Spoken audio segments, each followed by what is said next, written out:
Bakka jirtantii nageenya keenya sinagoo jecha akka murtee hordoftaa fi daawwattoota JMN irraa oduu guyyaaf qindeeffannee isinitti hima. Oduu waliin kan isin faana turan Misraa Bayaani.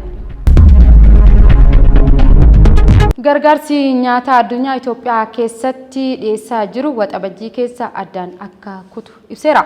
Dhaabbanni gargaarsa mootummoota gamtoomanii sagantaa nyaata addunyaa sababa hanqina maallaqaatiin deeggarsa Itoophiyaa keessatti dhiyeessaa jiru baatii waxabajjii keessa addaan akka kutuu danda'us akeekkachiiseera. Hanqina maallaqaa Itoophiyaa dhiyeessee gargaarsi nyaataa itti fufsiisuufis danqaa itti ta'uu kan eere dhaabbatichi sababa kanaan gargaarsa nyaataa yeroo ammaa kennamaa jiru haalaan hir'isuus akeekkachiiseera.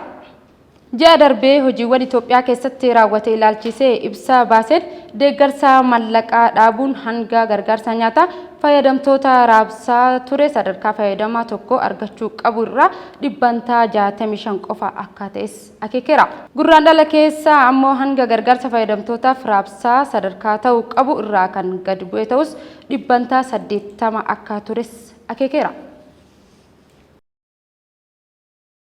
Naannoo Amaaraatti guyyoota 15 darban keessatti qofa konkolaachiftota 30 butamuun isaanis himameera. Naannoo Amaaraatti guyyoota 15 darban keessa qofa konkolaachiftonni 30 ol namoota eenyummaan isaanii hin beekamneen butamuu isaanii waldaan konkolaattota fe'umsaa Xaanaan ibseeti jira.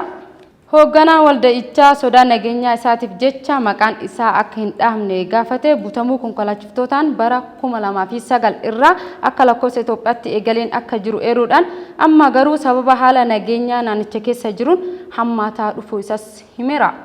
Taateewwan tibbana keessa caamsaa 20 bara 2017 konkolaattota Dabaarqee irraa gara Jaanamooratti imalaa ture bakka Misbiinyi jedhamu yeroo gahu konkolaachisaa rasaasaa rukutamuun hospitaala Bahardaar yaalamaa akka jiruu fi gargaaraan isaas akka butames himeera. Oduun biyya keessaa kana fakkaata oduu biyyaallee isinitti hima. Alaabaa USA Ameerikaa Siiriyaa keessatti fannifamuun himameera. Ameerikaan Siiriyaa magaalaa Damaasqootti alaabaa ishee ol kaasuudhaan hariiroo biyyoota lameenii ni cimsa jedhuun ergama hariiroo Siiriyaa Tom Barkaa himaniiru. Fincila bara 2012 booda Ameerikaan alaabaa ishee ol kaasuunis kun isa jalqabaati jedhan Siiriyaatti ambaasaaddarri Ameerikaa haaraa ammuudaman Barkaan. Ameerikaan kufaatii Bashir al-Sadii booda hariiroo Siiriyaa waliin qabdu cimsuufis imbaasii ishee Damaasqootti deebitee banuu ishee hariiroo biyyoota lamaanii ni guddisas jedhameera. Erga waraanni biyya keessa Siiriyaa bara 2011 ka'ee as hariiroon Waashingtanii fi Damaasqoo wal xaxaa jiraachuus himameera.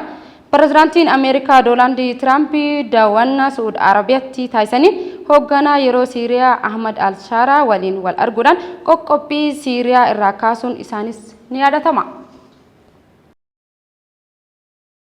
Egaa hordoftaa fi daawwattoota JMN irraa oduun guyyaaf qabanne kana fakkaata. Oduu waliin kan isin faana turan Misraa Bayaanii qophiin afaan JMN irraa tiifuu gama kootti yeroo gaarii.